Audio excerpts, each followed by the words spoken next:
परवा सुबोधला फाशी दिली जाणार होती. जेलर साहेब त्याच्याजवळ जातात आणि विचारतात, तुझी शेवटची इच्छा काय आहे?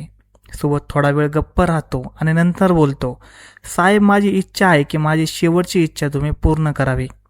सुबोध सांगू लागतो, माझी इच्छा आहे की माझी शेवटची रात्र किंवा माझी एक रात्र माझ्या पत्नीसोबत घालवावी. मला तिच्यासोबत एकाच खाटेवर झोपायचं आहे. ही गोष्ट ऐकून जेलर साहेब आश्चर्यचकित होतात आणि विचारात पडतात. ते विचार करतात की आपल्या 20 वर्षाच्या सेवा काळात ते पहिल्यांदा असं काही पाहत आहे ज्या कायद्याला 2 दिवसानंतर फाशीच्या फंदावर लटकवले जाणार आहे आणि तो या जगाचा निरोप घेणार आहे. त्याच्या मनात असा विचार येतो की त्याला पत्नीसोबत एक रात्र घालवायची आहे, तिच्यासोबत झोपायचं आहे. पण शेवटची इच्छा ही शेवटची असते, त्यामुळे जेलर साहेब ती पूर्ण करायला तयार होतात. ते त्याच्या पत्नीला निरोप पाठवतात की तिच्या पतीने तिची शेवटची इच्छा पूर्ण करण्याची विनंती केली आहे. जेव्हा ही दुःखाची कहाणी पूर्ण समोर येते तेव्हा कोणाची अंतरात्मा आणि रूह हादरून जाईल. ही कहाणी उत्तर प्रदेशातील अलीगड येथील आहे. तिथे सुबोध आणि प्रमोद नावाचे 2 मित्र राहत होते. सुबोध आणि प्रमोद एकत्र खायचे प्यायचे, एकत्र मोठे झाले आणि एका विशिष्ट वेळेनंतर दोघेही एकाच कंपनीत कामाला लागले.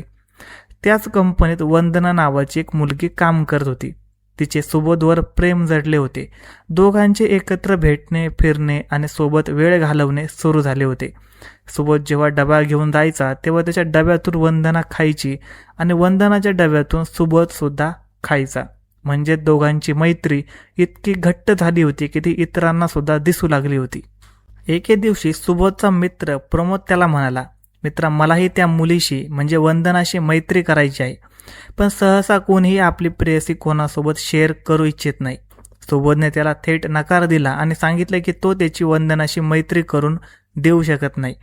या गोष्टीमुळे प्रमोद नाराज झाला आणि त्याच्या मनात सुबोधबद्दल बदला घेण्याची भावना निर्माण झाली. एक दिवस संधी साधून वंदनाच्या नकाराला न जुमानता प्रमोदने तिच्यासोबत जबरदस्ती केली. तिची इच्छा नसताना त्याने तिच्यावर अत्याचार केले आणि त्यानंतर अत्यंत निर्घुणपणे गळा आवळून तिची हत्या केली. हत्या केल्यानंतर त्याने तिचा मृतदेह सुबोधच्या खाटेवर नेऊन ठेवला आणि तिथून पळ काढला. त्यानंतर त्याने स्वतःच पोलिसांना फोन करून माहिती दिली की एका मुलीचा मृतदेह तिथे पडलेला आहे. पोलीस घटनास्थळी पोहोचले त्याचवेळी सुबोध देखील तिथे पोहोचलेला होता. त्यामुळे पोलिसांनी सुबोधला अटक केली. हे सर्व कसे घडले आणि हे कृत्य कोणी केले हे समजणे सुबोधला कठीण झालं होतं. घटनास्थळी मिळणारे पुरावे हेच महत्त्वाचे असतात. त्या पुराव्याच्या आधारे सुबोधला अटक करून तुरुंगात पाठवण्यात आलं.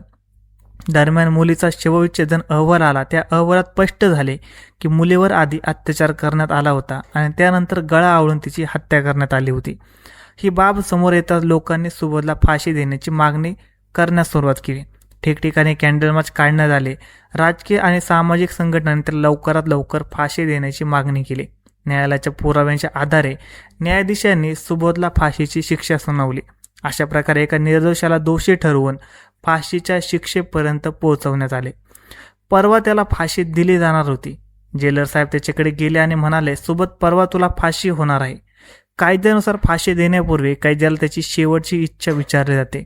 म्हणूनच मी तुला विचारतोय, तुझी शेवटची इच्छा काय आहे? सुबोध थोडा वेळ शांत राहिला आणि म्हणाला, साहेब, तुम्ही माझी शेवटची इच्छा पूर्ण कराल अशी माझी अपेक्षा आहे. मला माझी शेवटची रात्र माझ्या पत्नीसोबत घालवायची आहे. मला तिच्यासोबत एका खाटेवर झोपायचं आहे. हे ऐकून जेलर साहेब चक्रावले. 20 वर्षाच्या नोकरीत त्यांनी असा प्रकार कधी पाहिला नव्हता. पण शेवटची इच्छा असल्याने त्यांनी मान्यता दिली आणि त्याच्या पत्नीला बोलावून घेतले. त्याची पत्नी तुरुंगात पोहोचली. तिला वाटले की कायदा त्याला दोषी मानत आहे तर नक्कीच तो यामध्ये सामील असावा. पण पतीची इच्छा असल्याने ती त्याला भेटायला आली. जेलर साहेबांनी आधीच सर्व व्यवस्था केली होती. सुबोधला एका विशेष खोलीत ठेवण्यात आले. त्या खोलीत संभाषण ऐकण्यासाठी एक व्हॉइस रेकॉर्डर बसवण्यात आला होता, ज्याचे नियंत्रण जेलर साहेबांच्या कार्यालयात होते. खोलीबाहेर 2 सुरक्षा रक्षक तैनात करण्यात आले होते. पत्नी खोलीत आली तेव्हा पतीला पाहून रडू लागली. सुबोध देखील रडू लागला. दोघेही बराच वेळ रडत होते. नंतर पत्नीने विचारलं, सुबोध, तू असं का केलंस? आमच्या प्रेमात काही कमी होती का? आणि जर तू दुसऱ्या मुलीवर प्रेम करत होता तर मग तिची हत्या का केलीस? सुबोध म्हणाला, ज्या कृत्यासाठी मला फाशीची शिक्षा सुनावण्यात आली आहे तो गुन्हा मी केलेलाच नाही. मी निर्दोष आहे. पण सर्व पुरावे माझे विरुद्ध असल्याने न्यायालयाने मला ही शिक्षा दिली आहे. इकडे जेलर साहेब आणि इतर कर्मचारी रेकॉर्डद्वारे त्यांचे बोलणं ऐकत होते. सुबोध पुढे सांगू लागला की कंपनीतील वंदना नावाची मुलगी माझी फक्त एक चांगली मैत्रीण होती. एक दिवस ती माझ्या खोलीवर नाश्ता करायला येणार होती. मी भाजी आणायला बाजारात गेलो होतो. त्यावेळी प्रमोद आधीच तिथे होता. मी परत आलो तेव्हा वंदनाचा मृतदेह माझ्या खाटेवर होता आणि प्रमोद पळून गेलेला होता. त्यानंतर लगेच पोलीस आले आणि त्यांनी मला अटक केली. हे ऐकून त्याची पत्नी, बाहेर उभे असलेले सुरक्षा रक्षक आणि कार्यालयात एकच असलेले जेलर साहेब सर्वांच्या डोळ्यातून अश्रू आले. संपूर्ण तुरुंगात दुःखाचे वातावरण पसरले. सुबोध म्हणाला, आपली 2 मुले आहेत, त्यांना नीट सांभाळ. त्यांना या घटनेबद्दल काही सांगू नकोस, नाहीतर त्यांचा कायद्यावरचा विश्वास उडेल. पत्नी निघून जात असताना सुबोधकडे पाहून पुन्हा मागे फिरली आणि त्याच्या पाया पडली.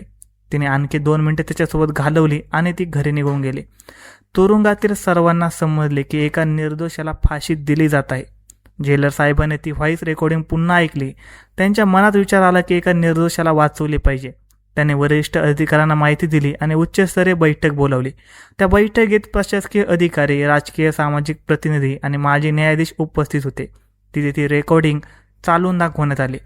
रेकॉर्डिंग ऐकल्यानंतर सर्वांना सत्य परिस्थिती समजली. खरा गुन्हेगार प्रमोद असल्याचं स्पष्ट झालं. न्यायालयाने तातडीने आदेश देऊन सुबोधची फाशी थांबवली आणि प्रमोदला अटक करण्याचे आदेश दिले. पोलिसांनी तात्काळ कारवाई करत प्रमोदला अटक केली. त्याला न्यायालयात हजर करण्यात आले, जिथे त्याला फाशीची शिक्षा सुनावण्यात आली.